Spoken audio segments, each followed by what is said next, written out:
그때의 가나안 땅에 가뭄이 들었습니다. 가뭄이 너무 심해서 아브람은 이집트로 내려가 살았습니다. 이집트에 이르기 바로 전에 아브람이 아내 사레에게 말했습니다. 당신은 매우 아름다운 여자요. 이집트 사람들이 당신을 보면 이 여자는 저 사람의 아내다라고 말하며 나를 죽이고 당신은 살려줄 것이요. 그러니 당신은 그들에게 내 누이라고 말하시오. 그러면 나에게 나쁜 일이 일어나지 않고 당신 덕분에 나도 살 수 있게 될 것이오. 아브람이 이집트로 내려갔습니다. 이집트 사람들이 보기에 사레는 매우 아름다웠습니다. 파라오의 신하들도 사레를 보고 파라오에게 사레를 자랑했습니다. 사레는 왕의 궁전으로 불려갔습니다. 사레 때문에 파라오는 아브람에게 잘해주었습니다. 왕은 아브람에게 양떼와 소떼와 암나귀와 순나귀를 주었습니다. 아브람은 왕에게서 남자종과 여자종과 낙타까지 얻었습니다. 그러나 여호와께서 파라오와 파라오의 집에 사는 모든 사람에게 큰 재앙을 내리셨습니다. 여호와께서 그렇게 하신 것은 아브람의 아내 사레의 일 때문이었습니다. 그러자 파라오가 아브람을 불러서 말했습니다. 왜 나에게 이런 일을 하였느냐? 어찌하여 사레가 네 아내라는 말을 하지 않았느냐? 왜 저 여자를 네 누이라고 말해서 내가 저 여자를 내 아내로 데려오게 했느냐? 네 아내가 여기 있으니 데리고 가거라. 그리고 나서 파라오는 신하들에게 명령하여 아브람이 그의 아내와 그에게 속한 사람과 재산을 가지고 이집트에서 떠나가게 했습니다. 자, 우리 가슴에 손을 얹고 믿음을 고백하고 하나님께서 오늘 저희에게 주시는 말씀 받도록 하겠습니다. 제가 먼저 고백하겠습니다. 하나님은 나를 사랑하십니다. 나는 그 사랑 안에 있습니다. 하나님은 오늘 나에게 말씀하실 것입니다. 그 말씀에 능력이 있습니다. 그 말씀에 생명이 있습니다. 나의 마음을 하나님께 열겠습니다. 나의 생각을 예수님께 집중하겠습니다. 들은 만큼 변합니다. 들은 만큼 행복해집니다. 아브람이 그의 나라와 친척과 아비의 집을 떠났습니다. 하나님의 부르심 때문이죠. 하나님께서 부르셨기 때문에 그에게 익숙한 모든 것을 떠나서 갈 바를 알지 못하고 나아갈 수 있었습니다. 그 부르심의 순간부터 아브람의 인생은 하나님과의 여정입니다. 하나님과의 동행이죠. 그래서 갈대 우르를 떠나는 그 순간부터 아브라함의 믿음의 여정을 우리는 순례라고 부를 수 있을 것 같습니다. 만약에 아브라함에게 임했던 그 부르심이 어떤 것인지 모른다면 아브라함의 인생은 순례가 아니라 방황이다라고 사람들이 생각할 수도 있었겠죠. 그를 갈대아 우르에서 알고 있었던 사람들, 그리고 하란에서 알고 있던 사람들은 아마 아브라함이라고 하는 사람은 대책 없는 사람, 철없는 사람, 반 미친 사람, 왜 편한 거 다 내려두고 알지 못하는 척박한 땅으로 떠나버린 그런 대책 없는 정신없는 사람 정도로 기억하고 있을지도 모릅니다. 보통 이게 중년이 되면 사람들이 정체성에 혼란이 오지 않습니까? 그래서 보통 때 하지 않는 엉뚱한 행동들을 하죠. midlife crisis라고 얘기하지 않습니까? 그래서 중년아리 혹은 노년아리를 하는 사람 정도로 아브라함을 기억할 수 있을 것 같습니다. 그러나 아브라함의 인생은 방황이 아니라 순례입니다. 여러분, 방황과 순례의 차이가 어떻게 차이를 찾을 수 있을까요? 만약에 목적지가 어딘지 모른다라고 하면 방황이 될 겁니다. 그러나 목적지를 분명히 안다면 그것은 순례가 되는 것이죠. 인도자가 없다면 그것 또한 방황이 될 수 있습니다. 그러나 인도자가 분명히 계시다면 그것은 순례가 될 수 있을 겁니다. 목적지도 모르고 순례자도 없다면 아무리 아름다운 여행길이 되더라도 방황으로 끝나는 것이고, 아무리 힘들고 어려운 여행의 여정일지라도 만약에 그가 어디를 하고 있는지 분명히 목적지를 알고 있고 누구에게 인도함을 받는지 분명하게 인도자를 알고 있다면 그것은 아름다운 순례가 될 수 있는 것입니다. 순례는 가짜 집을 떠나서 진짜 집을 향하는 하나님의 거룩한 인도하심을 따라가는 여정입니다. 그래서 아브라함은 가나안에 도착했지만 그의 순례는 끝나지 않고 있는 것입니다. 왜냐하면 하나님과의 동행이니까, 하나님과의 여정이니까.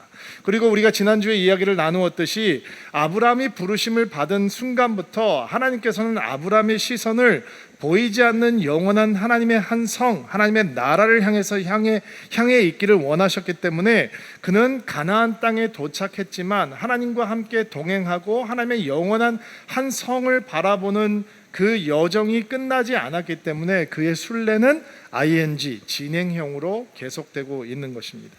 아브라함의 인생이 믿음의 순례인 것처럼 여러분의 인생도 저의 인생도 믿음의 순례입니다. 우리 예수를 믿는 사람들에게는 매 순간이 하나님과 함께하는 여정이고 하나님을 알아가는 여정이며 하나님의 인도하시는 삶을 향해서 순종하고 나아가는, 그래서 결국은 영원한 세계로 인도함을 받는 거룩한 순례의 여정이 되는 것입니다. 하나님께서 아브라함의 순례의 여정에서 기대하는 것이 무엇일까요? 여러분과 제가 걸어가고 있는 믿음의 순례 가운데 하나님께서 기대하시는 바가 뭘까요? 하나님께서 심술이 많으신 분이라서 편한 거를 그냥 내버려두고 못 보시는 분이라서 고생을 그냥 많이 시키고 들들들들 볶는 게 하나님께서 의도하시는 바는 아니겠죠. 하나님께서 믿음의 여정을 걸어가고 있는 길을 걸어가고 있는 믿음의 사람들에게 기대하고 있는 것이 과연 무엇일까요? 예전에 대학생 선교회에서 헌신하고 있는 리더에게 제가 이 간증을 들은 경험이 있는데, 대학생 아이들을 훈련하면서 돈을 한 푼도 안 주고 전도 여행을 며칠 동안 보낸다는 거예요.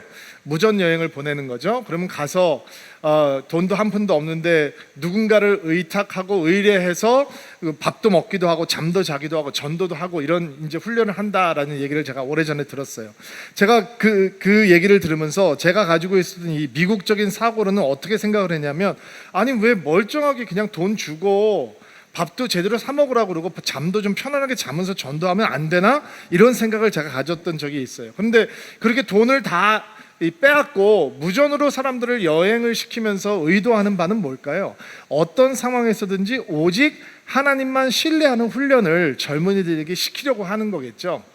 하나님께서 믿음의 순례의 길을 걷고 있는 아브라함에게 무엇을 가르쳐주고 싶으신 걸까요?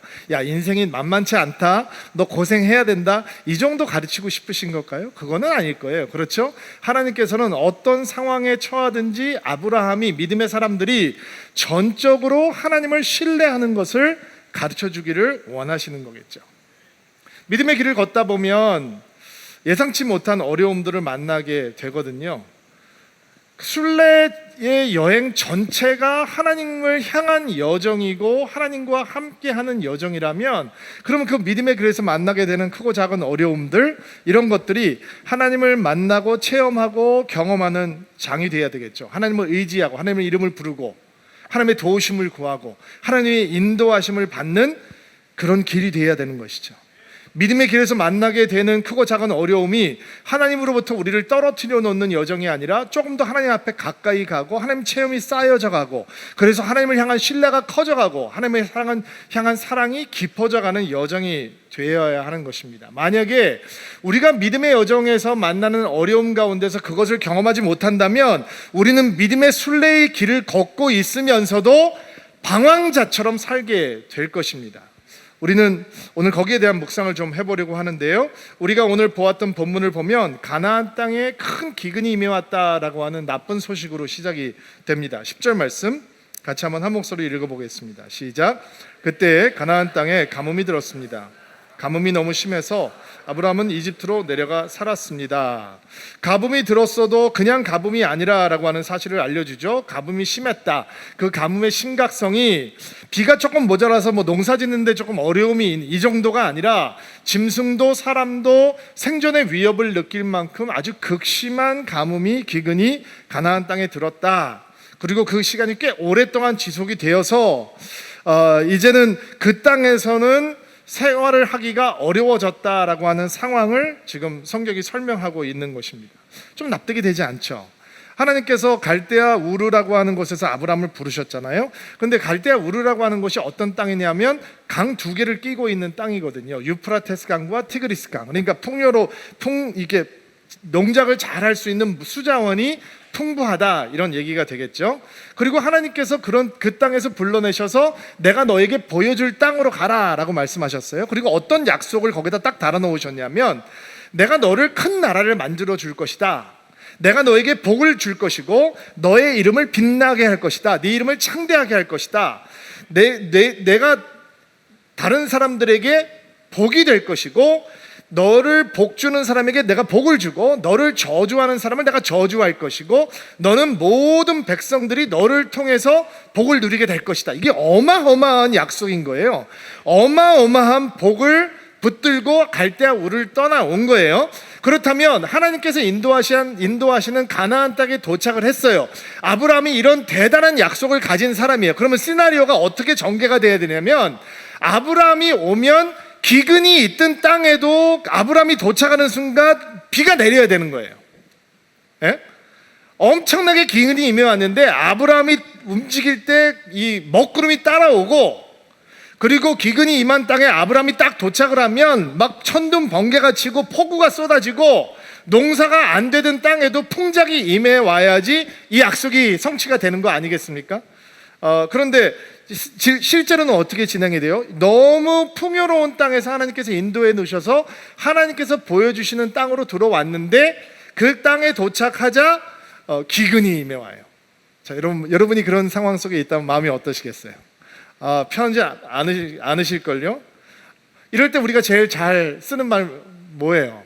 하나님 도대체 왜 나한테 이러시는 거예요? 우리가 잘하는 말이잖아요.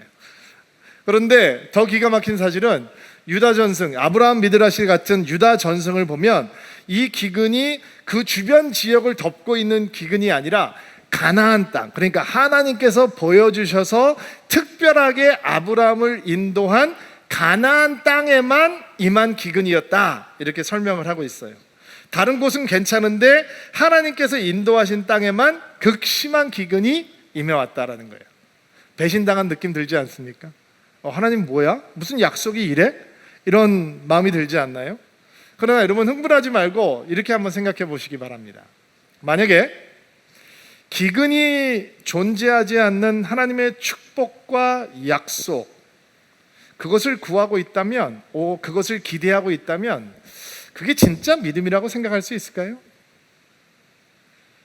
하나님의 약속 안에 기근도 없어야 되고 가뭄도 없어야 된다라고 생각하는 것이 믿음이라면 과연 그것을 진짜 믿음이라고 얘기할 수 있을까요? 그것은 혹시 그냥 단순히 망상, 공상 정도는 아닐까요? 하나님께서 처음부터 아브라함에게 복을 주시고 복이 될 것이다 라고 약속하셨을 때 너가 큰 민족이 될 거다 약속을 주시고 내가 모든 백성들이, 이 땅의 모든 백성들이 너를 통해서 복을 누리게 될 것이다 라고 하는 약속이 주어졌을 때 그 어느 것 하나도 아브람 스스로 성취할 수 없는 것들이었다라고 하는 것을 기억해야 합니다.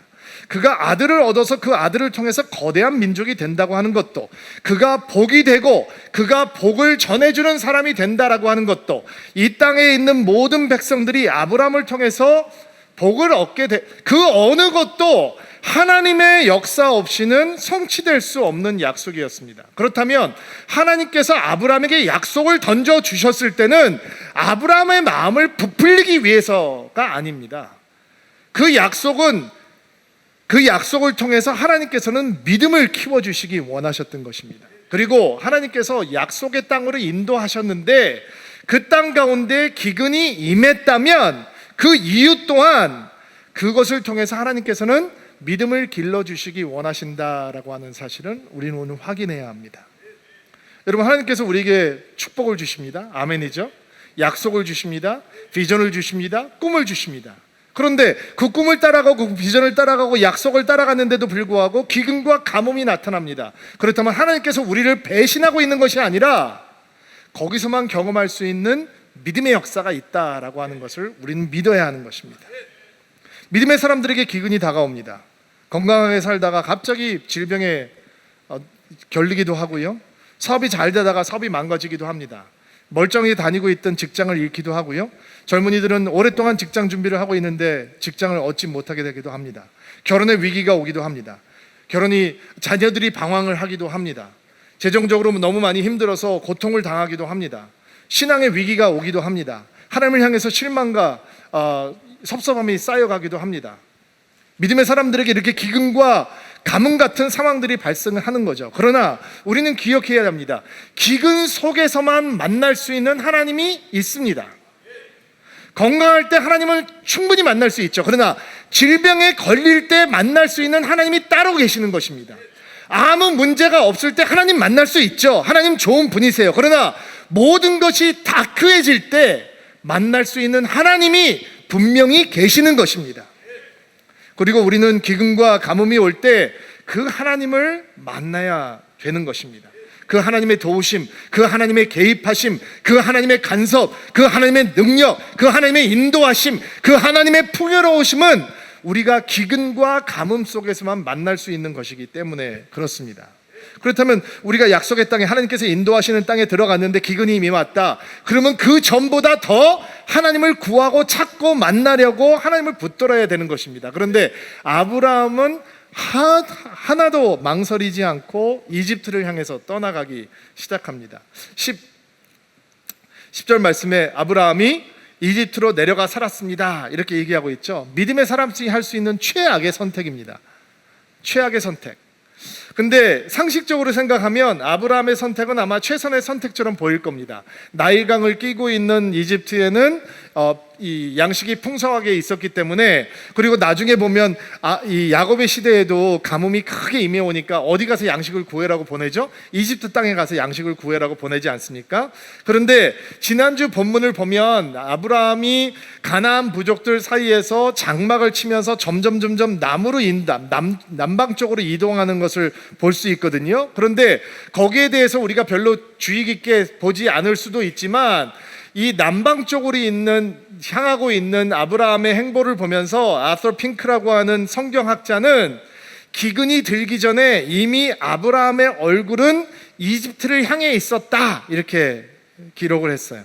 기가 막히게 예리한 생각이죠. 가나안 부족들을 피해서 점점 남방으로 가고 있었는데, 성경에는 항상 이집트라고 하는 것이 세상, 세속 이런 것들을 의미하거든요. 그러니까 이집트에 갔다라고 하는 건 세상과 연합한다라고 하는 이런 의미가 있단 말이에요. 근데 이 이집트로 들어가기 전에 이 아브라함의 삶이 이미 이집트를 향해서 고개가 돌려져 있는 상태였다. 그러므로 어떤 영적인 위기가 다가오고 있다라고 하는 것을 우리가 예감할 수 있는 거예요.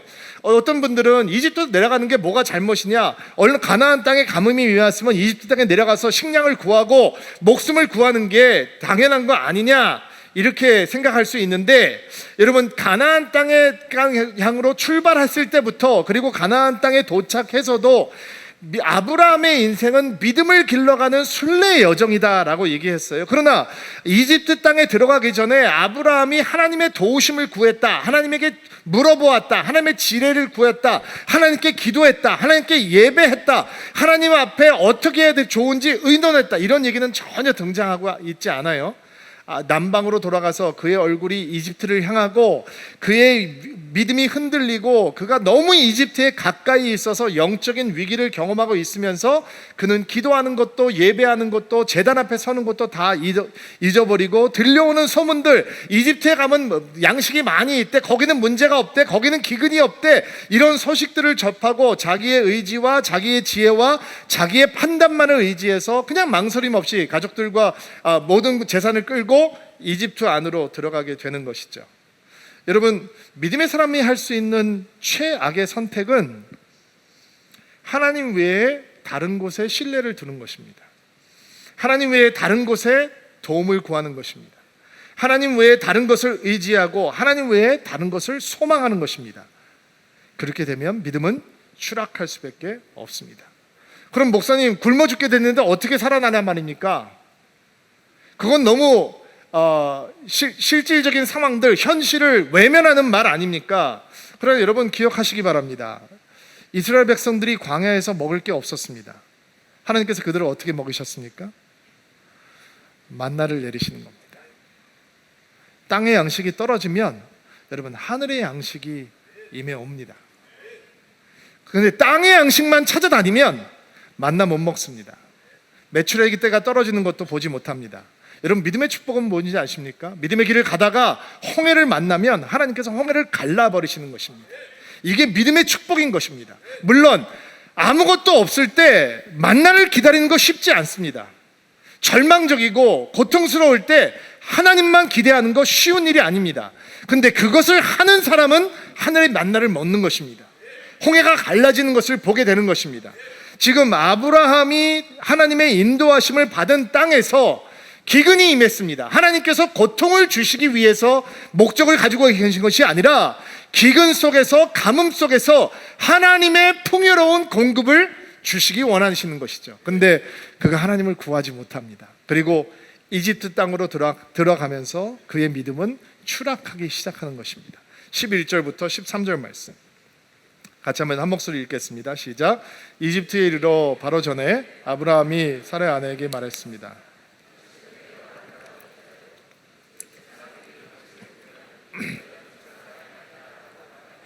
나를 죽이고 당신은 살려둘 것이요, 그러니 당신은 그들에게 내 누이라고 말하시오. 그러면 나에게 나쁜 일이 일어나지 않고 다신 덕분에 나도 살 수 있게 될 것이요. 자, 이집트에 도착하기 전에 이제 걱정이 생겼어요. 두려움이 임해온 거죠. 아내 사례로 인해서 자신이 해를 당할 수도 있을 것 같다라는 생각이. 근데 사실 이 마음은 갈대아 우르를 떠날 때부터 있었던 마음이에요. 나중에 우리가 창세기 20장을 보면서 다시 한번 짚을 텐데, 사례가 너무 아름다운 여인이기 때문에 아내를 빼앗길까봐 두려워하는 마음, 아내를 빼앗아 가기 위해서 자리를 해코지하고 해할 수도 있다라고 하는 두려운 마음이 처음부터 있었어요. 그러니까 이런 대화가 지는, 오빠라고 그래, 여보라고 부르지 말고 오빠라고 불러. 한국 사람 같으면 전혀 문제가 없을 텐데, 내 아내인 척 하지 마, 좀 떨어져서 걸어, 뭐 이런 말도 안 되는 대화가 지금 진행. 이유는 뭐냐? 너 때문에 내가 해코지 당하고 싶지 않다는, 너는 어떻게 돼도 상관이 없다 이거예요.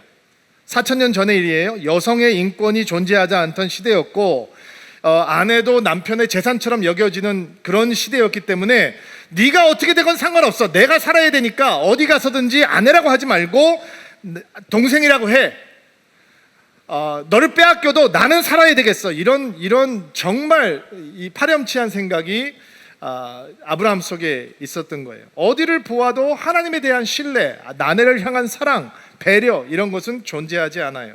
그리고 막 잔머리를 굴리고 있는 거예요. 이 아브라함의 가문이 잔머리가 굉장히 빨리 돌아가는 가문이었던 것 같아요. 이삭도 야곱도 그냥 막 팽팽팽팽 돌아가요. 아주 예사롭지 않은 가문이에요. 근데 이 사람이 어떻게 믿음의 사람이 될 수 있는가? 가는 곳마다 장막을 지으면서 자기 안에 하나님의 은혜의 흔적, 하나님을 향한 예배의 흔적, 약속의 흔적을 남기고 있었거든요. 그럼 지금 뭐를 해야 돼요? 두려움이 왔을 때, 가뭄 때문에 두려움이 왔을 때 어디 서야 되는 거예요? 제단 앞에 서면 되는 거예요. 근데 그렇게 하지 못하고 이집트에 들어가니까 두려움이 덮쳐오기 시작해요. 여러분, 두려움은 믿음은 마비시킵니다. 두려움은 우리의 상상력을 병들게 합니다. 믿음은 우리의 상상력을 거룩하게 바꾸어서 보이지 않는 약속을 현실로 보게 합니다. 눈에 보이는 것이 없고 손에 잡히는 것이 없어도 믿음은 우리에게 거룩한 상상력을 주기 때문에 아직 이루어지지 않은 일이 이루어졌다라고 생각하고 담대하게 하고 감사하게 하고 하나님을 찬양하게 합니다. 근데 두려움이 우리 안에 들어오면 믿음이 마비가 되어버리기 때문에 약속도 있고 약속도 붙들지 못하고 최악의 것들을 상상하기 시작합니다. 그러니까 이게 지금 뭐라고 하냐면, 너 때문에 내가 죽을 수도 있다라고 얘기를 하는 거예요. 너를 뺏어가기 위해서 나를 죽일 수도 있으니까. 여기서 등장하고 있는 이 단어들이 어떤 단어들이냐면, 가인이 아벨을 처참하게 참혹하게 죽였던 바로 그 단어. 혼자서 그런 상상을 하는 거예요. 지금 아브라함이 이집트 땅에 들어가면 내 아내가 너무 예쁘기 때문에, 너무 아름답기 때문에 나를 죽일 수도 있을 것이다, 이렇게 생각을 하는 것이죠. 그리고 그의 믿음이 마비가 되기 시작해요. 근데 사실 생각을 해보면 아브라함이 이런 두려움을 겪는 것은 처음이 아니에요. 이미 경험을 해봤어요. 왜냐면 갈대아 우르를 떠날 때 얼마나 두려웠겠어요. 갈 바를 알지 못하고 갔다고 그랬잖아요. 한 번도 가보지 않은 길, 그래서 아내를 누이라고 속이기 시작했는데, 그러면 그때 두려움은 어떻게 극복을 했을까요? 하나님을 떠날 때의 두려움은 어떻게 극복을 했을까요? 800km가 이어지는 그 험한 여정을 들어오는 광야 길에서는 어떻게 두려움을 극복을 했을까요? 약속을 붙들고 있는 거죠. 하나님의 약속의 말씀을 붙들고 있는 거예요. 하나님을 붙들고 있는 거예요. 하나님이 나를 부르셨으니까 하나님께서 나를 붙들어 주실 것이다라고 하는 걸 붙들고 있는 거죠. 가나안 땅에 들어와서도 거기서 우글거리고 있는 가나안 부족들을 보면서 왜 무서운 마음이 없었겠어요? 근데 어떻게 견디고 있는 거예요? 하나님의 제단 앞에 서는 거예요. 주님을 보면 그 두려움이 극복이 되는 거예요. 그런데 제단이 무너졌거든요. 지금 제단을 떠났어요. 기도도 멈췄고 예배도 끊겼어요. 기근이 임해오면 하나님을 향해서 달려가야 되는데 기분과 가뭄이 아브라함의 믿음을 무너뜨려 버린 거예요. 그러니까 믿음이 없어지니까, 여러분, 믿음의 사람이 믿음을 잃어버리면 뭐로 살아가는지 아세요? 잔꾀로 살아가는 거예요. 잔머리로, 술수로. 그리고 그게 대물림이 되는 거죠. 그래서 야곱이 사기꾼 같은 이 야곱이 등장하는 거 아니겠습니까? 그러면 여러분, 믿음의 사람들이 이렇게 두려움을 경험할 때 어떻게 극복하는 거냐? 성경은 명확하게 우리에게 가르쳐주고 있거든요. 시편 말씀을 좀 보면서 저희들이 확인을 보도록 하겠습니다. 시편 22편 24절 말씀 한 목소리 읽겠습니다. 시작. 그는 고통을 당하는 사람의 괴로움을 지나치거나 모른 채 하지 않으십니다. 그는 고통당하는 자를 외면하지 않으시고 그의 부르짖음에 귀 기울이시고 응답하여 주십니다. 부르짖으라라는 거죠. 어떻게 믿음의 사람이 그 두려움을 극복하느냐? 하나님께 부르짖으란, 기도하라는 거예요. 자, 시편 34편 4절부터 6절 말씀 읽어주세요. 시작. 내가 여호와를 찾아 도움을 청했더니 내게 대답하시고 내가 두려워하던 모든 것에서 나를 건지셨습니다. 주님을 바라보는 자의 얼굴은 빛이 나고 어떤 일이 있어도 부끄러움을 당하지 않을 것입니다. 이 불쌍한 사람이 여호와께 부르짖었더니 여호와께서 들으시고 모든 어려움에서 건져주셨습니다. 여호와를 찾아 도움을 청했더니 주를 바라보았더니 여호와께 부르짖었더니, 너무 명확하게 우리에게 설명을 해주잖아요. 두려움이 우리에게 찾아오면 어떻게 해야 되느냐? 기근과 가뭄이라고 하는 어려움 속에서 우리는 무엇을 해? 하나님 앞에 도우심을 요청하면 된다라는 거예요. 자, 시편 50편 15절 말씀 개역 개정판으로 한번 읽을게요. 큰 소리로 시작. 환난 날에 나를 부르라. 내가 너를 건지리니 내가 나를 영화롭게 하리라. 주님을 부를 때 두려움은 사라지고 믿음의 역사가 우리 가운데, 하나님의 응답이 우리 가운데 시작이 되는 것이죠. 두려움보다 더 큰 하나님을 의지하고 그 시선을 하나님께 돌릴 때 우리는 두려움을 이길 수 있는 것입니다. 그런데 하나님을 부르지 못, 제단이 있어야, 제단 앞에 서야 하나님의 이름을 부를 수 있는데 그 제단을 떠나버렸거든요. 제단이 여전히 거기 남아있어요. 그가 제단을 쌓고 무너뜨리지 않았어요. 거기다 흔적을 남겨놓았거든요. 그러니까 은혜의 자리로, 그가 하나님을 만났던 첫 자리로 돌아가면 되는 거예요. 그런데 돌아가지 못하고 이집트로 들어가니까 그의 믿음이 한없이 추락하기 시작하고, 사람이 보일 수 없는 추악한 모습으로, 나보러 오빠라고 그래? 너 때문에 내가 해당하는 거 싫으니까 너는 어떻게 되든지 상관없어. 그러나 나는 살아야 되겠어라고 하는 추악한 사람으로 변하게 되는 것입니다. 이집트에 들어가 보니까 진짜 사례의 아름다움 때문에 이슈가 돼요. 나이가 몇 살이라고요? 최소한 65세, 그러니까 시간이 좀 지났 66세, 70세 정도가 됐을 텐데 흥미롭죠. 남자들이 참 이상하다라고 생각하기는 설명할 수 있는 길이 없는 것 같아요. 이게 학자들이 이 상황을 여러 가지로 설명을 하거든요. 뭐 그때는 평균 연령이 좀 길었기 때문에, 오래 살았기 때문에 뭐 덜 늙었을 것이다. 별의별 설명을 다 하는데 마음이 시원하지가 않아요. 그 설명 자체가. 또 어떤 사람들은, 이집트 사람들은 함족속이거든요. 유대인들은 셈족이에요. 그러니까 함족이 셈족을 보았을 때 인종이 다르니까 아마 좀 달랐을 것, 이렇게 아무튼 남자들이 이상하다고 생각을 해요. 근데 저 이런 건 경험을 해봤어요. 제가 우리 한국 분들하고 아우리치 성지순례를 갔는데, 터키 지역에서 옛날 카라반들이 이렇게 머물고 있던 어떤 그 길에 있는 식당에 들어가게 됐어요. 밥을 먹고 나오는데 그 식당에서 일을 하고 있는 젊은이 한 사람이 냅킨에다가 사과를 싸가지고, 정성스럽게 싸가지고 어떤 권사님한테 가서 사과를 이렇게 주는 거예요. 그러면서 그 사과 냅킨을 왜 저분한테만 주나, 그러고 냅킨을 봤더니 그 여기에 꼭 자기한테 연락을 해달라, 자기 전화번호, 이메일 주소 이렇게 써 있는 거예요. 근데 거기 젊은 자매들도 많이 있었어요. 그 권사님은 한갑 정도 되신 분이셨거든요. 근데 그분한테만 그냥 그 눈초리가 그 애절한 눈초리가 그 주는 의도가 뭔지 누구든지 알 수 있는 눈초리였어요. 남자들이 이상한 거예요. 제가 간혹 이게 어떤 상황일까? 도대체 왜 사라가 65세가 넘는 사람인데 이렇게 이슈가 됐을까 생각을 해보면, 제가 간혹 가다가 결혼식 주례를 하러 가면 이렇게 얘기하시는 분들을 종종 만나거든요. 목사님, 사람들이 신랑 친구인 줄 알았다고 얘기합니다. 제가 하는 얘기가 아니고 그들이 그 사람들이 그렇게, 저는 그렇게 생각하지 않는데, 참 이게 어떤 상황인지는 이해가 안 되는데, 이집트에 들어갔어요. 사라의 미모가 이슈가 돼요. 근데 단순히 저 여자를 탐하고 싶다라는 뜻이 아니고, 그때 이집트라고 하는 나라는 부족 국가가 아니잖아요. 황제를 가지고 있는, 절대 권력을 가지고 있는 강대국인데, 사람들이 이 정도 미모가 있는 여자는 황제의 후궁이 돼야 된다라고 해서 궁전에 들일 정도로 미모가 출중했던 것 같아요. 실제로 파라오가 사례를 후궁으로 들여요. 그리고 오빠라 그랬으니까, 당시에는 신부지참금 제도 같은 것이 있으니까 황제의 부유함이 이제 아브라함에게 엄청난 신부지참금 같은 것을 주게 되는 것이죠. 참 남자로서, 믿음의 사람으로서 볼 수 없는 일들이 벌어지고 있는 거예요. 16절 말씀 보세요. 16절 말씀 한 목소리 읽어주세요. 시작. 왕은 아브라함에게 양떼와 소떼와 암나귀와 순나귀를 주었습니다. 아브라함은 왕에게서 남자종과 여자종과 낙타까지 얻었습니다. 너무 화가 나는 장면이죠. 아내를 팔아먹는 믿음의 조상 아브라함. 이렇게 주려고 그러면 죄송합니다, 제가 이거 받을 수 없습니다, 내 아내입니다, 너무 죄송합니다 얘기하면서 문제를 해결해야 되는데, 아무 갈등 없이 그 받아가지고 나오면서 아브라함이 무슨 생각했을까요?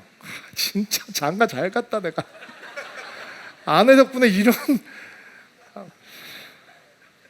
아내를 넘겨주고 부자가 됐어요. 여러분, 어떤 사람들은 이게 하나님의 축복이라고 하는데, 축복과 약속을 알지도 못하는 엉터리 신학이고, 아내를 팔아먹고 갖지 않아야 될 부유함을 소유하게 된 거예요. 이때 롯도 부자가 됐을 거예요. 그리고 그 부유함 때문에 우리는 문제가 생기는 걸 다음에 보게 될 것이고, 여자 정도 얻어가지고 나오거든요. 나중에 이스마엘을 낳았던 이집트 여종이 언제 생긴 거예요? 지금 생긴 거예요. 받지 말아야 될 거를 받았기 때문에 엄청난 문제들이 이제 앞으로 생기게 될 거예요. 이 많은 재물을 얻고 왕국을 떠나는 아브라함의 심정이 어땠을까? 왕국에 남아있는 사레의 마음은 어땠을까? 지금 사레가 아무 말도 안 하고 있는데, 이 여인은 갈대아 우르를 떠날 때부터 너 나한테 남편이라고 그러지 말고 오빠라 그래 라고 얘기할 때, 그 여인의 마음은, 그 여인의 이 상처난 마음은 어떻게 이제 과연 치유가 되는 걸까? 참 마음이 번잡해져요. 과연 이들을 통해서 정말 믿음의 사람들이 만들어질 수는 있는 걸까? 아내 팔아먹는 사람이 어떻게 모든 사람들에게 복을 전해줄 수 있는 대상이 되는 건가? 하나님 진짜 선택을 제대로 하신 건가요? 라는 생각이 들죠. 17절 말씀 한번 읽어볼까요? 읽어주세요. 시작. 그러나 여호와께서 파라오와 파라오의 집에 사는 모든 사람들에게 큰 재앙을 내리셨습니다. 여호와께서 그렇게 하신 것은 아브라함의 아내 사레일 반전이 생겨요. 아브라함이 사고를 쳤거든요. 일을 망쳐도 이렇게 크게 망칠 수는 없는 거예요. 하나님께서 개입하세요. 아브라함이 추락하면서 망쳐놓은 일을 하나님께서 개입하셔서 하나님께서 잡아주시는 거예요. 아브라함은 스스로 되돌릴 수 없어요. 여러분, 왜 사레가 파라오의 후궁이 되면 안 되는가? 사레를 통해서 약속의 씨앗이 와야 되거든요. 그 약속의 씨앗을 통해서 메시아가 태어나셔야 되거든요. 그러니까 사레가 파라오의 후궁이 되면 절대로 안 되는 거예요. 그런데 그것을 아브라함이 바로잡을 수 없어요. 그러니까 하나님께서 개입하시는 거예요. 당시 풍습에 의하면 파라오가 후궁을 들이면 그 여인이 임신되지 않았다라고 하는 것을 확인하는 절차가 필요했다는 거예요. 시간이 좀 필요했다는 거죠. 그리고 하나님께서 그 기간 중간에 아마 개입을 하셨던 것 같아요. 재앙을 임하셨다. 어떤 재앙인지 확실하진 않지만 우리가 생각할 때는 그 집에, 파라오와 그 집에 있는 모든 사람들이 어떤 질병을 걸리게 되는데 뭐 사례만 안 걸렸다든지 그런 상황이 발생하게 되니까 사례가 이런 상황 때문에 아마 나는 이런 사람입니다 라고 개요를 설명을 하게 되고 파라오가 그 판단을 하게 되는 거죠. 이 여자 때문에 내 집안에 이런 재앙이 임하게 된 거구나. 그리고 아브라함을 데리고 오는 거예요. 18절부터 20절 말씀 읽어볼게요. 시작. 그러자 파라오가 아브라함을 불러서 말했습니다. 왜 나에게 이런 일을 하였느냐? 어찌하여 사례가 내 아내라는 말을 하지 않았느냐?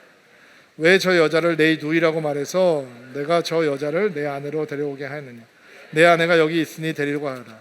그리고 나서 파라오는 신하들에게 명령하여 아브라함이 그의 재산, 아내와 그에게 속한 사람과 재산을 가지고 이집트에서 떠나가게 했습니다. 믿음의 사람 아브라함이 얼마나 수치스러움을 당하는지 한번 보세요. 파라오, 세상의 사람이죠. 아브라함, 믿음의 사람에게 지금 재앙 때문에 화를 내게 하는 게 아니에요. 아브라함의 부정직, 거짓됨, 부도덕함에 분노하고 있는 거예요. 네가 어찌하여 나에게 거짓을 구했느냐? 네 아내라고 하지 않았느냐? 네가 어찌하여 나에게 이렇게 대하느냐? 말을 해도 한마디도 답을 못해요. 여러분, 믿음의 사람이 믿음을 떠나면 세상 속에서 이렇게 수치함을 당하는 거예요. 믿음의 성도가, 믿음의 목회자가, 믿음의 교회가 믿음의 길에서 벗어나면 세상에서 이렇게 수치함을 당하는 거예요. 우리 시대의 슬픔 아닌가요? 여러분, 아브라함이 그 수치를 당하고 이집트를 떠납니다. 왜 신부지참금으로 주었던 것을 뺏지 않았을까? 너무 궁금하죠. 저는 너무 궁금해요. 제가 파라오라면 그냥 쫓아내지 않고 어떻게 해버렸을 것 같은데 하나님께서 보호하고 계시는 거예요. 아브라함의 안전은 그의 잔꾀로 만들어지는 게 아니라 하나님의 도우심으로 하는 건데 아브라함이 그걸 몰랐던 거예요. 그리고 왜 재산을 빼앗지 않고 그를 안전하게 떠나보내느냐?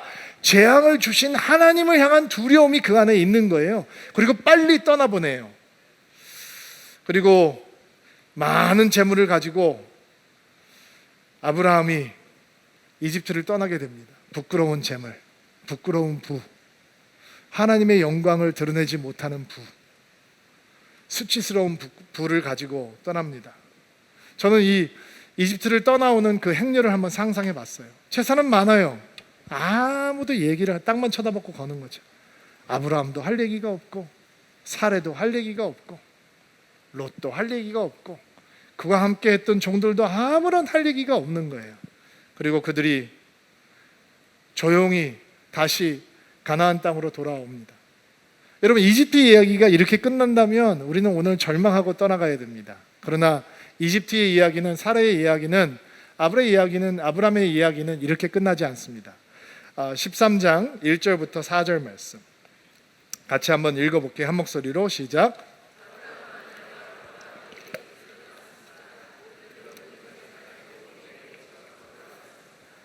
아브라함은 가축과 은과 금이 많은 부자였습니다.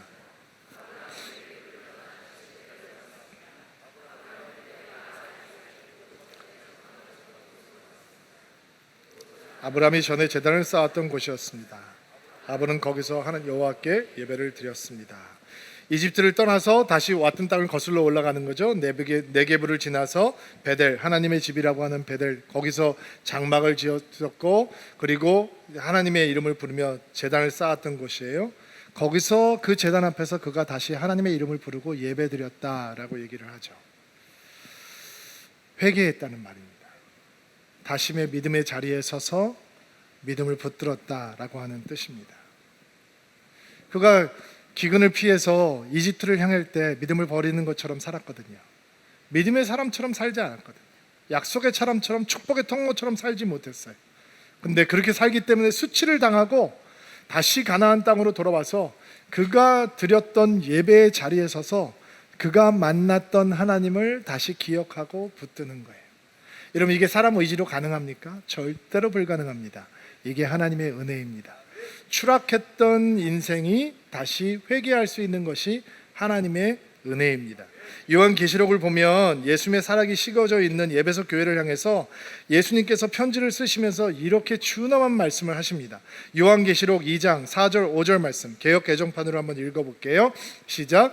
그러나 너를 책망할 것이 있나니 너의 처음 사랑을 버렸느니라. 그러므로 어디서 떨어졌는지를 생각하고 회개하여 처음 행위를 가지라.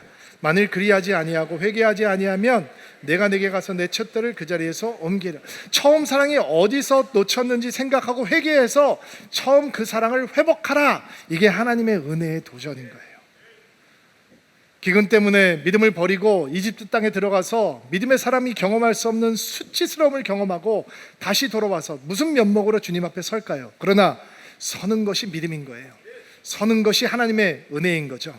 그리고 회개하고 돌아오면서 그가 하나님의 이름을 다시 부르기 시작해요.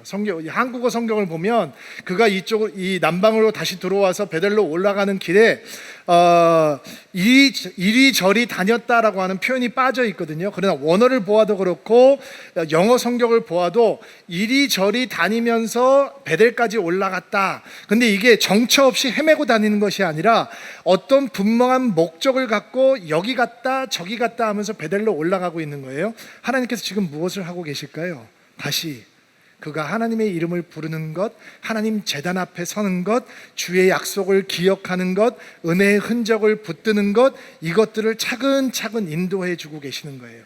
그리고 베델 하나님의 집 앞에 서서 그가 쌓았던 제단 앞에 서니 여러분 어찌 눈물이 흐르지 않겠어요? 내가 이 하나님을 잊고 이집트를 의지하다니, 내가 이 약속을 잊고 이집트를 떠나가다니, 내가 하나님의 이름을 부르는 것을 잊어버리고 나의 지혜를 신뢰하다니, 하나님 회개합니다. 하나님 내가 돌아왔습니다. 내가 면목이 없습니다. 그러나 주께서 나에게 다시 한번 은혜를 주시면 내가 다시 주를 예배하겠습니다. 주님 앞에 돌아오겠습니다 라고 하는 그 자리까지 인도하시는 것이 하나님의 은혜였다는 것입니다.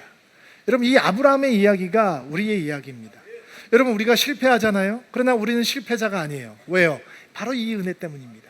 우리가 넘어집니다. 그러나 우리는 주저앉아 있지 않습니다. 왜요? 이 바로 하나님의 은혜 때문입니다.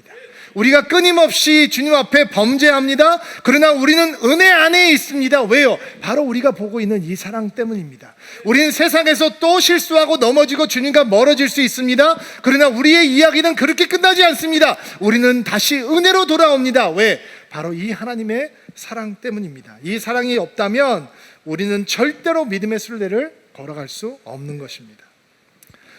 지금 함께 예배하는 드림인들 가운데 기근 가운데 있는 분들도 계시죠? 가뭄 속에 있다라고 느끼는 분들도 계실 줄 압니다. 캄캄해서 너무 힘들고 두려운 분들도 계실 수 있을 것 같습니다. 절대로 이집트를 기웃거리지 마십시오. 여러분의 얼굴을 이집트를 향하지 마십시오. 거기에는 소망이 없습니다. 여러분, 지금 상황이 어렵고 캄캄하면 거기서 만날 수 있는 하나님이 반드시 계신 것입니다. 하나님께서 우리를 인도하시는데 기근이 임했다면 거기서 우리를 특별하게 만나주시는 하나님의 사랑이 있는 것입니다. 그 신실하신 하나님의 사랑을 붙들고 만나는 은혜가 있게 되기를 주의 이름으로 축복합니다. 자, 우리 가슴에 손을 얹고 안수하시고요, 여러분을 위해 축복하고 기도하겠습니다.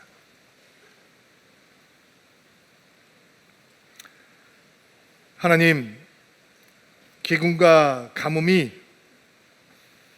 우리에게 언제나 두려움을 가져옵니다. 그래서 이집트는 언제나 매력적인 선택으로 우리 앞에 다가옵니다. 그러나 어떤 상황에서도 오직 하나님을 의지하고 오직 하나님만 선택하고 오직 믿음의 길을 선택하는 드림인들이 될 수 있도록 도와주옵소서. 세상에서 수치를 당하지 않는 믿음의 사람이 되게 하옵소서. 부끄러운 부를 추구하지 않게 하옵소서. 우리가 지금까지 쌓아왔던 예배의 자리, 기도의 자리, 사랑과 헌신의 자리가 우리가 위기를 만났을 때 하나님을 기억하고 찾는 자리가 되게 하옵소서. 기근을 빨리 빠져나가야 된다고 하는 마음보다 기근 속에서 하나님을 깊이 체험하고 깊게 만나야 한다는 마음을 허락하여 주옵소서. 이번 한 주간도 주님과 동행하며 주의 이름을 부르는 승리하는 한 주가 되기를 소망합니다. 주여 우리와 함께하여 주옵소서. 주께서 우리에게 주신 축복이 넘쳐서 힘들고 어려운 이웃들을 위한 드림 헌금을 드립니다. 이 헌금을 통해서 어려운 이웃들에게 예수 그리스도의 사랑이 전해질 수 있도록 은총을 베풀어 주옵소서. 예수님의 이름으로 기도하옵나이다. 아멘.